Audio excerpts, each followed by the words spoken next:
To start the underwater scene, what we want to do is create this gradient effect where you have the darker blue in the circle area around your square, and then I'm just cleaning my paintbrush and adding water to get that lighter value. And as soon as you're happy with it, stop, because you're going to layer the edges darker anyways, and then I let that fully dry.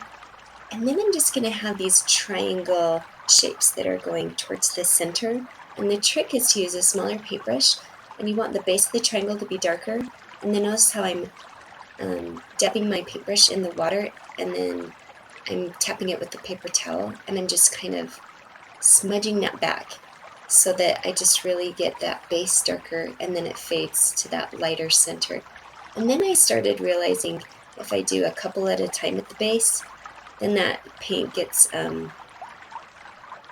it gets kind of washed out on its own, and then I take my darker, or I add more blue to the edges, and then I'm going to again just soften with the water, adding more water to my paintbrush. Now, I forgot to record when I painted my fish, but the idea is you can sketch these in with pencil or just freehand, but you want different size of fish to create the illusion of depth. And the closer and bigger the fish are, they're darker, and then they fade into the distance. Now, I had an epic fail here as I pulled off my tape. It tore my watercolor paper. You can't tell from the video very well, but I was super frustrated, and then guess what I realized? I had used the wrong side of my watercolor paper. So make sure that you're painting on the right side.